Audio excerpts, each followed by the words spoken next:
கொரிந்தியர் எழுதின நிருபம் 1 கொரிந்தியருக்கு எழுதின முதலாவது நிருபம் 1வது அதிகாரம் அதனுடைய 26வது வசனத்தை வாசிக்க கேட்கலாம். 1 கொரிந்தியர் 1:26. எப்படியெனில் சகோதரரே நீங்கள் அழைக்கப்பட்ட அழைப்பை பாருங்கள். நீங்கள் அழைக்கப்பட்ட அழைப்பை பாருங்கள். நான் தேவனால் அழைக்கப்பட்டவன் என்கிற நிச்சயம் உள்ளவங்க மாத்திரம் வலது கரத்தை உயர்த்தி ஆமேன்னு சொல்லுங்க பார்க்கலாம். இங்க கீழே சொல்லப்பட்டிருக்கிறது 27, 28 வசனங்களிலே ஞானிகளை வெட்கப்படுத்தும்படிக்கு தேவன் கர்த்தர் பைத்தியங்களை நான் சொல்ற வசனம் மாத்திரம் வாசித்தா போதும். ஞானிகளை வெட்கப்படுத்தும்படி தேவன் உலகத்தில் பைத்தியமானவைகளை தெரிந்து கொண்டார்.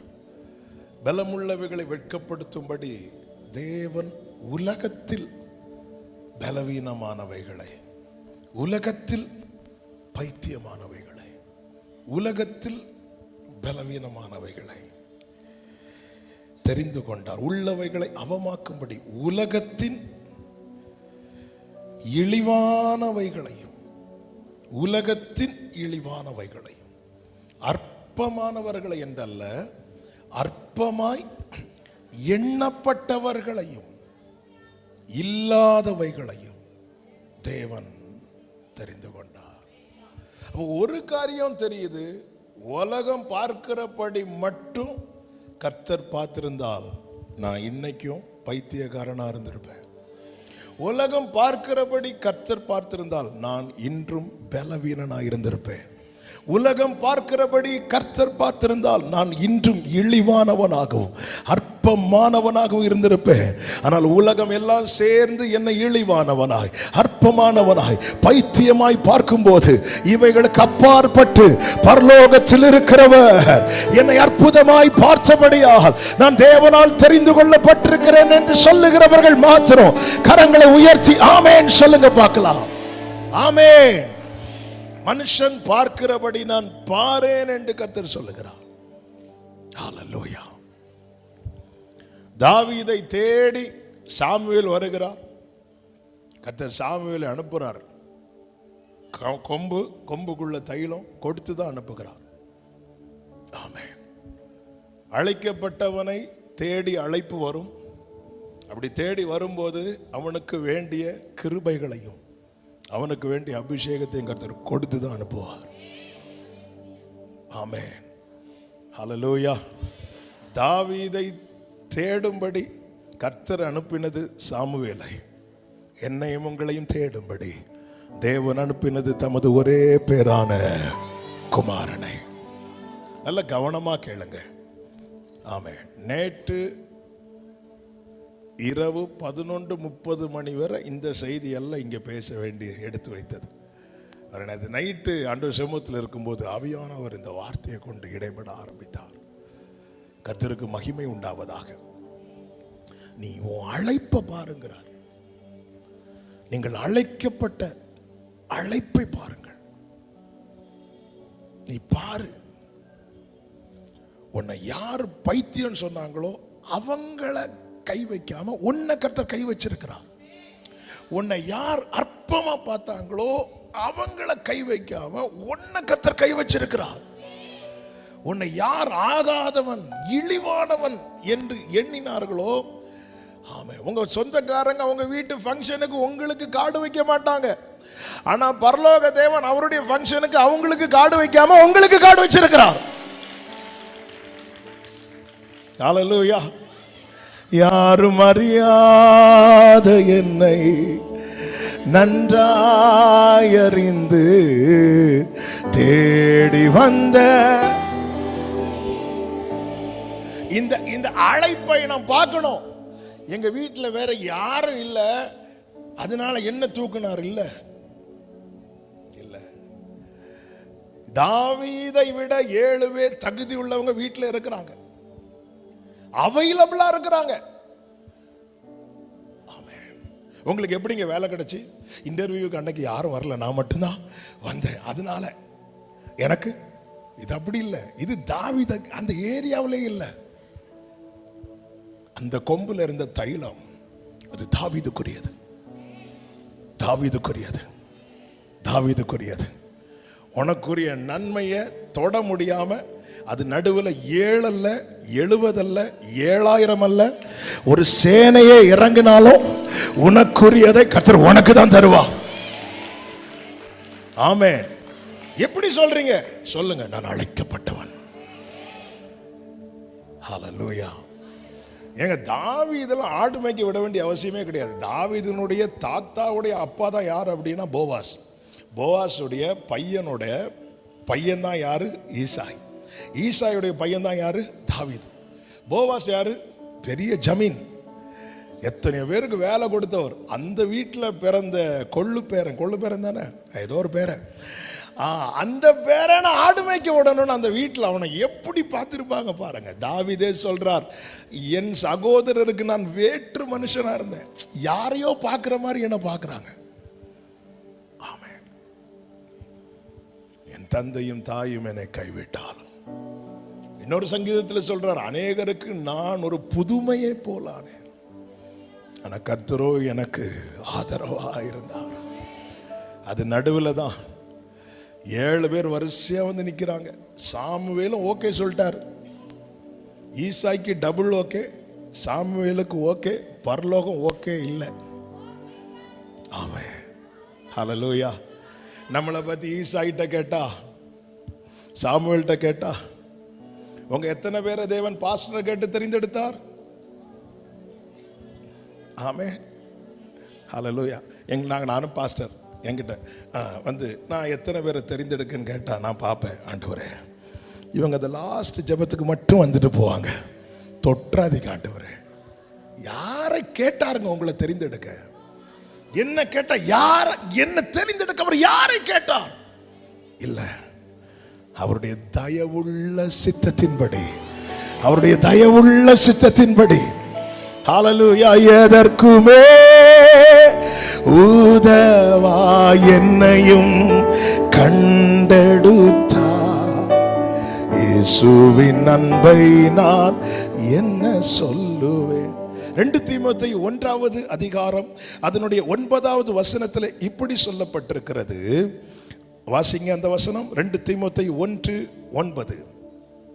அவர் நம்முடைய கிரியைகளின்படி நம்மை ரட்சிக்காமல் தம்முடைய தீர்மானத்தின்படியும் ஆதி காலம் முதல் கிறிஸ்து இயேசுவுக்குள் நமக்கு அருளப்பட்ட கிருபையின்படியும் நம்மை ரட்சித்து பரிசுத்த அழைப்பினாலே அழைத்தார். எனக்கு வேண்டிய இந்த பூமியிலே வாழ்கிற எனக்கு வேண்டிய பூரண கிருபையை பிதாவாகிய தேவன் ஏற்கனவே தம்முடைய குமாரனாகிய கிறிஸ்துவுக்குள்ள டெபாசிட் பண்ணி வச்சிருக்கிறார். அதனாலதான் கிறிஸ்துவை கண்டடைகிறவன் ஜீவனை கண்டடைகிறான். இந்த கிருபையை நாம பெற்றதே கிறிஸ்து வந்த பிறகுதானங்க. எப்படிங்க இந்த ஸ்லாக்கியம்? எத்தனை பேர் கண்ணிருந்தும் காணாதவர்கள், எத்தனை பேர் காதிருந்தும் கேளாதவர்கள், எத்தனை பேர், எத்தனை பேர். உலக ஞானம் இதை வெளிப்படுத்தவில்லை, உலக அறிவு இதை வெளிப்படுத்தவில்லை. ஆனா பரலோக தேவன் கிருபையாய் கிறிஸ்துவை நமக்கு வெளிப்படுத்தி அந்த பரிசுத்த அழைப்பினாலே, இது இது இது இது தற்செயலாய் நடந்தது அல்ல. ஆதி காலம் முதல், ஆதி காலம் முதல்.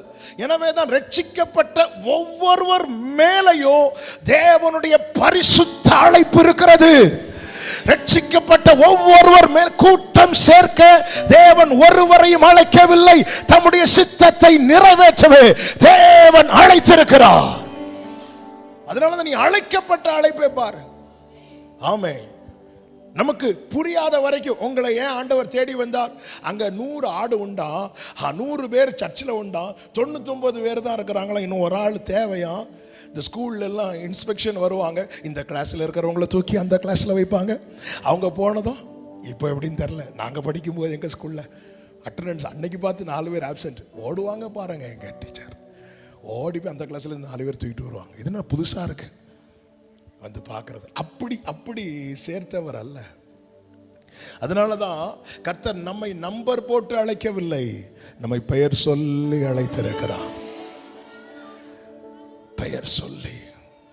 ஹல்லேலூயா. ஆமென்.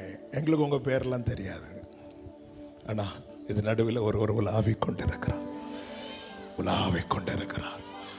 அந்த தொடுதலுக்காக வெயிட் பண்ணணும். 1 மணி நேரம் பிரசங்கம் கேட்கிறோம், அதெல்லாம் நமக்கு தேவை. இதுக்குள்ள எனக்கு ஒரு ரேமா வச்சிருக்கிறார். ஆராதனை நேரத்தில் சிலரோடு பேசினது நான் ஆவியில உணர்ந்தேன். எனக்கான ரேமா வரணும், அது வரைக்கும் கேட்டுட்டே இருக்கணும், கேட்டுட்டே இருக்கணும். எப்போ எந்த இடத்துல ஆண்டவர் எடுத்து தருவார்னு தெரியாது. ரெடி ஆயிக்கோங்க. ஹல்லேலூயா. நீ அழைப்பை பார். அப்ப என் மேல ஒரு அழைப்பு இருக்கு. ரட்சிக்கப்பட்ட ஒவ்வொருவர் மேல ஒரு அழைப்பு இருக்கிறது. அந்த அழைப்பை நிறைவேற்றிட்டோம்னா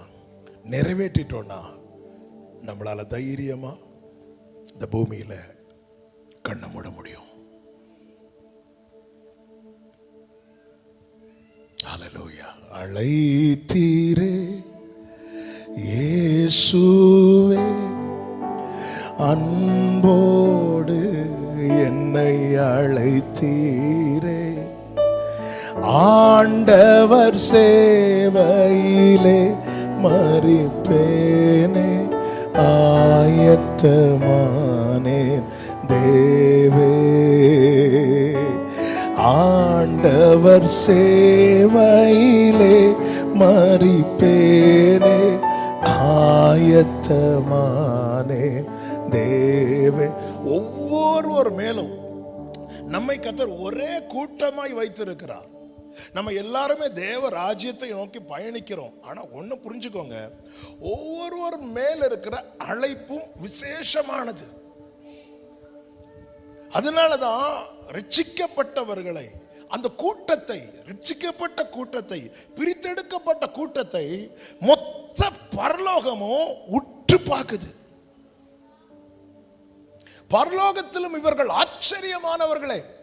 எனவேதான் யோவானுக்கு வெளிப்படுத்தும் போது, எடுக்க வேண்டாம், வீட்டில் போய் வாசித்துக்கோங்க, 7வது அதிகாரம் வெளிப்படுத்தின விசேஷத்துல 144,000 பேர் கோத்திரம் கோத்திரமா நிக்கிறாங்க. 12,000 கோத்திரமா நிற்கும் போது, இதை தாண்டி இன்னொரு கூட்டம், மீட்கப்பட்ட கூட்டம், ஆட்டுக்குட்டியின் இரத்தத்தினாலே தோய்த்து வெளுத்த கூட்டம். அவர்கள் ஆட்டுக்குட்டியானவருக்கு முன்பாக வெண்ணாடை தரித்து கொண்டு, குருத்தோலை பிடித்து கொண்டு, ரட்சிப்பின் மகிமை சிங்காசனத்தில் வீற்றிருக்கிறவருக்கும் ஆட்டுக்குட்டியானவருக்கும் என்று சொல்லி ஆர்ப்பரிக்கும் போது, தூதன் யோவானை பார்த்து மெதுவா கேட்கிறார், இது யார் தெரியுமா அப்படின்னு. நமக்கு தாங்க யோவானை தெரியும், யோவானுக்கெல்லாம் நம்மள தெரியாது. நமக்கு தான் தாவீதை தெரியும், தாவீதுக்கு நம்ம தெரியாது. நம்மை அறிந்த பரலோகத்தில் இருக்கிற ஒரே ஒருவர் உண்டா, நமக்கான கிருபையை மொத்தமா உள்ள வைத்திருக்கிற நம் ஆண்டவராகிய இயேசு மாத்திரமே. எனவே தான் பரலோகத்தில் உம்மை அல்லாமல் எனக்கு யார் உண்டு. ஹல்லேலூயா. நீரல்லால் எங்களுக்கு பரலோகில் யார் உண்டு ஜீவனார். இப்படி பாடிட்டே இருந்தா நல்லாதான் இருக்கு. எனக்கு 2 நாள்ல இங்கிருந்து கிளம்பணும். கர்த்தர்களை ஆசீர்வதிப்பாராக. கர்த்தர் என்னை தெரிந்தெடுக்கிறார் என்றால், என்னை அழைத்திருக்கிறார்னா, நான் அந்த அழைப்பை பார்த்து அழைப்பின் நோக்கம் நிறைவேற வாழணும். அதுக்கு தான் எனக்கு கிருபை கொடுக்கப்படுகிறது, கிருபை கொடுக்கப்படுகிறது. ஏன்னா அவருக்கு தெரியும், இவன் பலத்தால் இது முடியாது, இவன் திராணியால முடியாது. என்னங்க முடியும் நமக்கு? எனக்கு ஓட்டத்துக்கு ஆண்டவர் 100 படியை வச்சிருக்கிறார். ஆண்டவர் கேட்கிறார், ஆமா நீ எவ்வளவு ஸ்டெப்பா வந்துருவேன்னு கேட்டா நான் சொல்லுவேன், இல்ல ஆண்டவரே, என் வாழ்க்கையின் ஒவ்வொரு அடியும், ஆமா நீங்க எனக்கு கிருபைய, அது எந்த அளவுல, அது நீர் எனக்கு தருகிற படிதான் நான் எடுத்து வைக்கிற அடி. ஆமா அவர் தாரார்னா வைப்பேன், நீர் கொடுக்க அவைகள் வாங்கிக் கொள்ளும், நீர் உமது கையை திறக்க அவைகள் நன்மையால் திருப்தியாகும், நீர் உமது முகத்தை மறைக்க அவைகள் திகைக்கும். தெரிந்தெடுத்துட்டார். தெரிந்தெடுத்துட்டார். ரட்சிக்கப்பட்ட தேவனை அறிந்த இந்த சத்தத்தை சமீபத்திலும் தூரத்திலும் இருந்து கேட்டுக்கொண்டிருக்கிற ஒவ்வொருவரும் புரிந்து கொள்ளுங்கள். உங்க மேல ஒரு அழைப்பு இருக்கிறது. உங்க மேல ஒரு அழைப்பு இருக்கிறது. அழைக்கப்பட்டவனுக்கு கிருபை அனுதினமும் கொடுக்கப்பட்டு கொண்டே இருக்கிறது. ஆண்டவர் சொல்லுகிறார், ஞானிகளை வெட்கப்படுத்த உலகத்தில் பைத்தியமானவைகள். உலகம் ஈஸியா ஒருத்தனை மெண்டல் ஆக்கிறோம் தெரியுமா? உலகம் ஈஸியா மெண்டல் ஆக்கிறோம். உங்களை பத்தி உங்க வீட்டில் இருக்கிற எல்லாரும் சேர்த்து இவன் மெண்டல்னு சொன்னா நம்புவாங்களா நம்ப மாட்டாங்களா? சொல்லாமலே சிலரை பார்த்து நம்புறாங்க. எல்லாரும் வந்து சொல்றாங்க பாருங்க, வீட்டில் 3 பிள்ளைங்க இருக்கிறாங்க, வராங்க வர. அது மூத்த பிள்ளை தான் நல்லா படிக்கும், இளைய பிள்ளை படிக்க வச்சு அது இன்னும் ஸ்கூலுக்கே போகல. சொல்லி சொல்லி ஆக்கிடுவாங்க தெரியுமா? இதுதாங்க உலகம். ஆமாம். ஆனா ஒண்ணு புரிஞ்சுக்கோங்க, என் மேல எழுதப்படுகிறது உலகம் சொல்லுகிறதல்ல, என் பிதா ஏற்கனவே தீர்மானித்தது. ஆண்டவராக இயேசு கிறிஸ்து சிலுவையில் அறையப்பட்ட போது கள்ளர்கள் நிந்தித்தார்கள், வேதபாரகர் நிந்தித்தார்கள், சேவகர்கள் நிந்தித்தார்கள், அங்கு சூழ்ந்திருந்த அத்தனை பேரும் அவரை நிந்தித்தார்கள். அந்த நிந்தனையில் நடுவிலே இயேசுவுக்கு மேல ஒரு எழுத்து எழுதப்பட்டது. அந்த எழுத்து கள்ளர்கள் நிந்தித்த வார்த்தை அல்ல, வேதபாரர்கள் நிந்தித்த நிந்தனை அல்ல, சேவகர்கள் நிந்தித்த நிந்தனை அல்ல. பிதா தீர்மானித்தது என்ன தெரியுமா? இவர் யூதருக்கு ராஜா. ஆமென். எவ்வளவு நிந்தனை நடுவில் அந்த கூட்டத்தில் அனுகூலமாய் ஒரு ஆளு கூட கிடையாது. அப்படி இருந்தும் அவர் மேல வைக்கப்பட்ட எழுத்து எந்த எழுத்து தெரியுமா? பிதா தீர்மானித்த எழுத்து. இது பிதா தீர்மானித்தது என்பதை எப்படி அறிய? இயேசு பிறக்கும் போதே சாஸ்திரிகள் வந்து என்ன கேட்டுட்டு வராங்க தெரியுமா? யூதருக்கு ராஜாவாக பிறந்திருக்கிறவர் எங்கே? ஹalleluya. நம்ம நினைக்கிறோம், ஐயோ இந்த மேனேஜரை மட்டும் மாத்தினா எனக்கு ப்ரமோஷன் கிடைக்கும். நம்ம பார்வையே அப்படி போகுது. இல்ல, பட்சிக்கிறவனிடத்திலிருந்து பட்சணத்தை வரவழைக்கிறவர் என் ஆண்டவர். ஆமென் சொல்லுங்க பார்க்கலாம். என் மேல எனக்கு ஒரு தலையெழுத்து இருக்கிறது. என்ன தலையெழுத்து? அது உங்க படிப்பு வச்சு வந்ததா, பணத்தை வச்சு வந்ததா, பலத்தை வச்சு வந்ததா, தகுதியை வச்சு வந்ததா? இல்ல, நான் பிறக்கும் முன்னமே என்னை தெரிந்தெடுத்தவர் எனக்கா எழுதி வைத்தது. ஆமென் சொல்லுங்க பார்க்கலாம். அதை மாற்ற முடியாது. நேரா போறாங்க பிலாத்து கிட்ட போய், நீங்க இப்படி எழுதாதீங்க, இப்படி எழுதாதீங்க. வாசிக்கிறவங்க எல்லாம் வாசிக்க ஆரம்பிச்சுட்டாங்க. யூதருக்கு ராஜா வாசிக்க ஆரம்பிச்சுட்டாங்க. பிதா மட்டும் வாசித்தத இப்ப உலகம் வாசிக்க ஆரம்பிச்சுட்டு. ஆமே, உங்க எழுத்து ஏற்கனவே பிதா வாசிட்டாரு. வேளை வரும்போது இந்த உலகம் அதை உங்க மேல வாசிக்கும். ஆமே, ஹalleluya. அதுவரை நிந்தனை, அதுவரை அவமானம், அதுவரை பரிகாசம். ஆனா அதை எழுதி மேல வைக்கும் போது நிந்தித்தவன் வாசிக்கிறான் யூதருக்கு ராஜா, வெறுத்தவன் வாசிக்கிறான் யூதருக்கு ராஜா. இதை மாத்துறதுக்கு அண்ணா காய்பாலாம் போய் பிலாத்து கிட்ட போய் நிக்கிறாங்க, இதை மாத்திருங்க.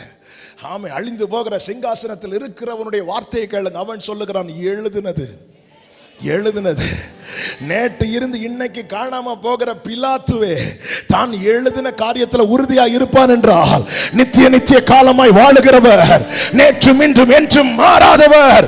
எத்தனை பேர் நம்புறீங்க? அவங்க மட்டும் கைகளை தட்டி, என் மேல் ஏற்கனவே என் பிதா எழுதினது. ஹalleluya. பிறக்கும் முன்னமே என் பெயரை அறிந்தீரே, அவயம் அனைத்துமே அழகாக வரைந்தீரே, என்னிடம் உள்ளதையே உம்மிடம் ஒப்படைத்தே, அந்நாள் வரையிலுமே அதை காத்திட வல்லவர். எனவேதான் ரோமர் 8:30 சொல்லப்பட்டிருக்கிறது, எவர்களை கர்த்தர் முன் குறித்தாரோ அவர்களை அழைத்தும் இருக்கிறார். எவர்களை அழைத்தாரோ அவர்களை நீதிமான்களாக்கியும் இருக்கிறார். உங்க மேல இருக்கிற அழைப்பை பாருங்கள். எனவேதான் ஆண்டவர் சொல்லுகிறார், மேன்மை பாராட்டுகிறவன் 1 கொரிந்தியர் 1:29 வாசிங்கள். மாம்சமான எவனும் தேவனுக்கு முன்பாக பெருமை பாராட்டாதபடிக்கு அப்படி செய்தார். அடுத்த வசனம், அந்தபடி நீங்கள் அவராலே கிறிஸ்து இயேசுவுக்கு உட்பட்டிருக்கிறீர்கள். எழுதி இருக்கிறபடி மேன்மை பாராட்டுகிறவன் கர்த்தரை குறித்தே மேன்மை பாராட்டத்தக்கதாக அவரே தேவனால் நமக்கு ஞானமும் நீதியும் பரிசுத்தமும் மீட்புமானார். கைகளை உயர்த்தி ஆமென் சொல்லுங்க பார்க்கலாம். அழைப்பை பெற்ற ஒருவரும் கர்த்தரை அல்லாமல் வேறு எவரை குறித்தோ வேறு ஒன்றை குறித்தோ மேன்மை பாராட்ட கூடாது. ஆமென். காரணம், என்னை அழைத்தது என் ஞானத்தினால் அல்ல, எனக்கு ஞானம் இல்லாததினால். ஞானம் எல்லாருக்கும் தேவன் மனுஷனை எப்படி படைத்தாராம்? செம்மையானவனா தான் படைச்சான். ஆனா உலகத்துக்கு வேண்டிய ஞானம் என்ன இல்லை? யார்கிட்ட இல்லை? நம்ம கிட்ட இல்லை. உலகம் டிசைட் பண்ணிட்டு ஒன்னெல்லாம் யாருப்பா, உனக்கெல்லாம் யார் அட்மிஷன் கொடுத்தா? ஆமாம். எங்க வீட்டில் நாங்கள் 5 பேர். என்னை தவிர எல்லாரும் நல்லா படிப்பாங்க. ஆமாம். நல்லா படித்தவங்கள உலகம் பிடிச்சிட்டு நல்ல நல்ல வேலையில் இருக்கிறாங்க. படிக்காதவனை பரலோகம் பிடிச்சிட்டு. அதுக்காக படிக்காம அப்படி சொல்லலை, இது தேவனுடைய கிருபை. அல்லேலூயா. என்னங்க இருக்கு? மேன்மை பாராட்டுகிறவன் கர்த்தரை குறித்து, இந்த ஜனத்தை நான் எனக்கென்று ஏற்படுத்தினேன், இவர்கள் என் துதியை சொல்லி வருவாங்க. ஆண்டவருக்கு செலுத்த வேண்டிய மகிமையில கொஞ்சம் கூட எடுக்கக்கூடாது. ஆண்டவராகிய இயேசு கிறிஸ்து ஒரு ஜெபம் பண்ணுவார். யோவான் 17வது அதிகாரம் 2வது வசனம் என்று நினைக்கிறேன். நான் உம்மை மகிமைப்படுத்தும்படிக்கு, உம்முடைய குமாரன் உம்மை மகிமைப்படுத்தும்படிக்கு நீர் உம்முடைய குமாரனை மகிமைப்படுத்தும். என்ன வார்த்தை பார்த்தீங்களா?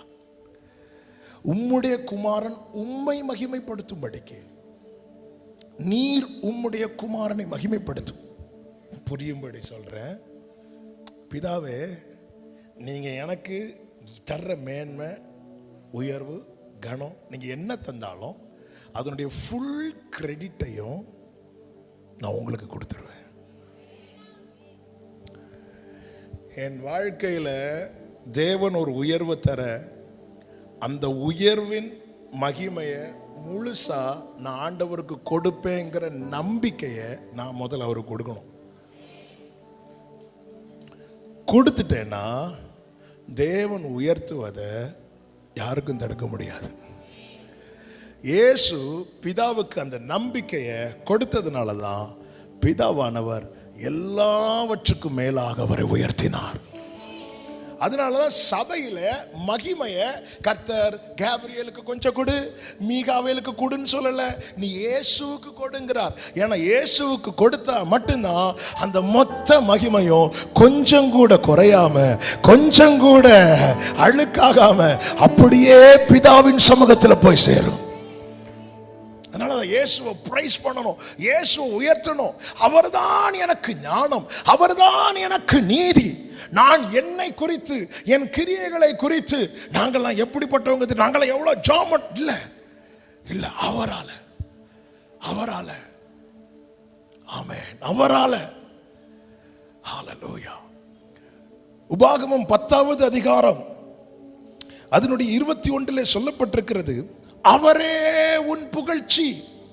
He is your praise. உன் கண் கண்ட இந்த பெரிய பயங்கரமான காரியங்களை உன்னிடத்தில் செய்த உன் தேவன் அவரே. அவரை தான் சொல்லணும். நம்ம என்னன்னா சர்ச்சுக்குள்ள அவரை சொல்லுவோம், வெளியே போய் யாரை சொல்லுவோம்? ஆமே, சர்ச்சுக்கெல்லாம் மைக் அடிச்சுன்னா ஃபுல்லா ஆண்டவர் தான், ஆண்டவர் தான், ஆண்டவர் தான். வெளியே போனா அவங்க இவங்க தாவீது பாருங்க, எனக்கு அனுகூலம் பண்ணுகிறவர்கள் நடுவிலே கர்த்தரின் பட்சத்தில் இருக்கிறார். நான் செல்லுகிற இடத்திலெல்லாம் கர்த்தரை குறித்தே மேன்மை பாராட்டுவான். ஆனால் நான் கர்த்தர் தந்த அழைப்பை கனப்படுத்துகிறேன். ரூத் பாருங்க, போவாஸ்ட போயிட்டு வராங்க. வரும்போது நகோமி ரூத்தை பார்த்து ஒரு கேள்வி கேட்பாங்க.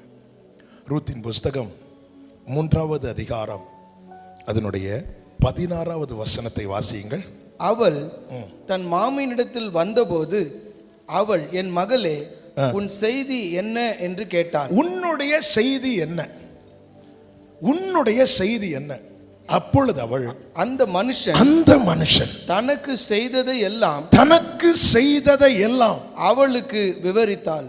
ரூத்தினுடைய செய்தி என்ன? ரூத்தினுடைய செய்தி ஒன்றுதான், போவாஸ் தனக்கு செய்தது.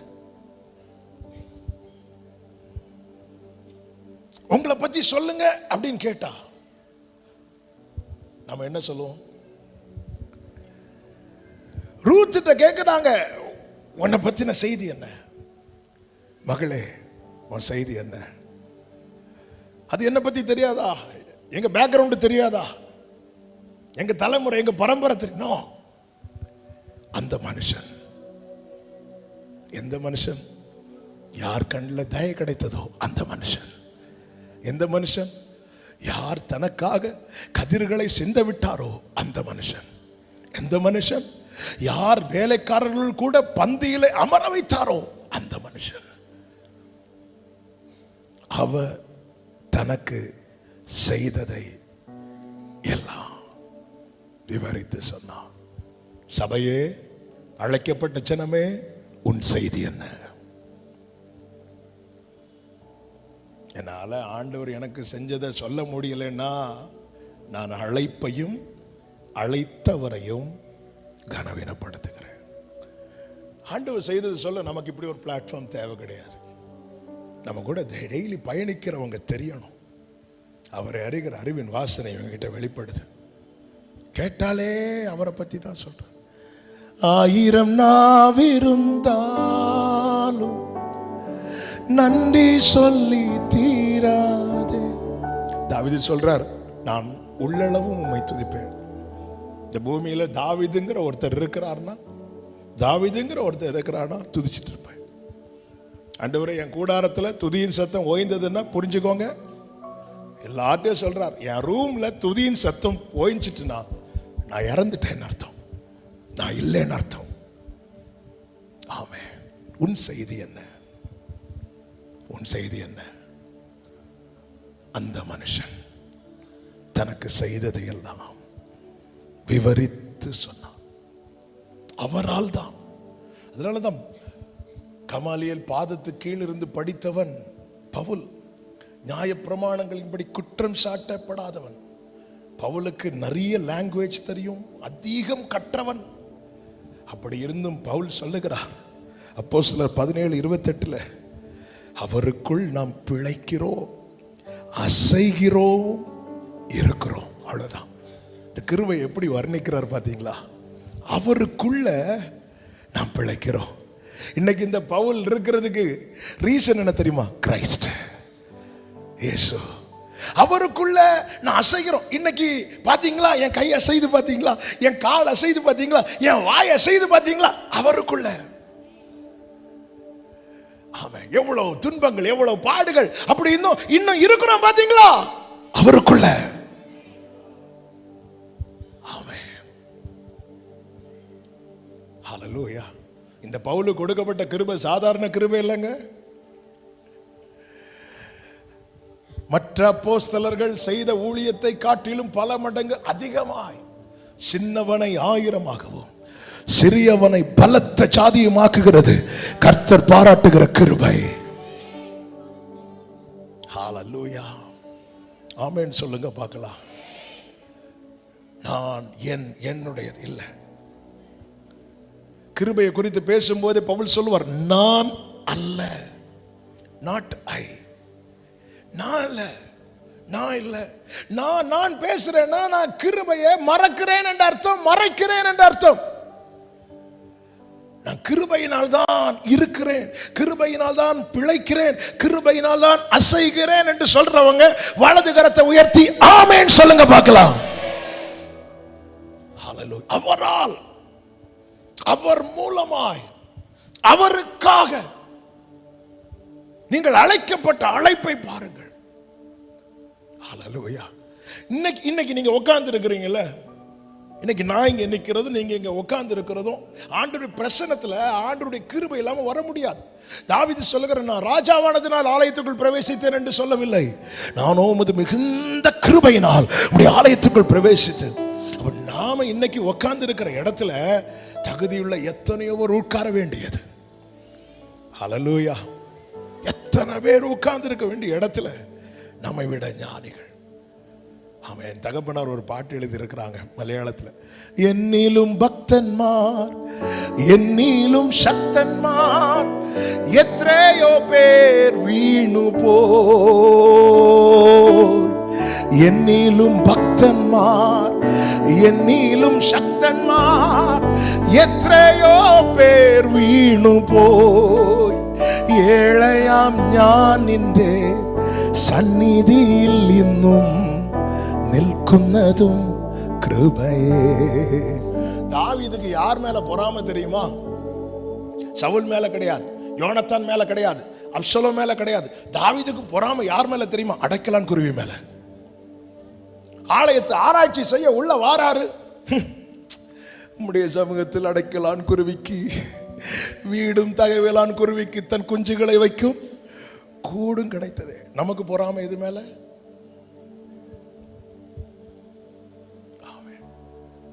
அதுக்கு ஆசையை பாருங்க தாவீது.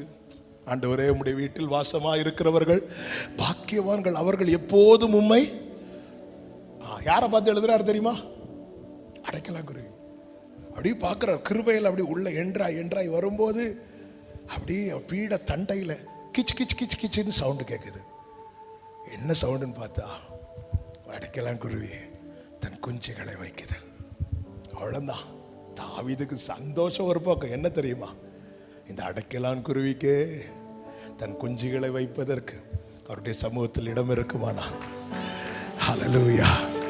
ஆண்டவர் சொன்னார் அல்லவா, 1000 அநேகம் அடைக்கலாம் குருவிகளை பார்க்கிறோம், நீங்கள் விசேஷித்தவர்கள். ஆமென். அவர் உனக்கு இறங்கி செய்து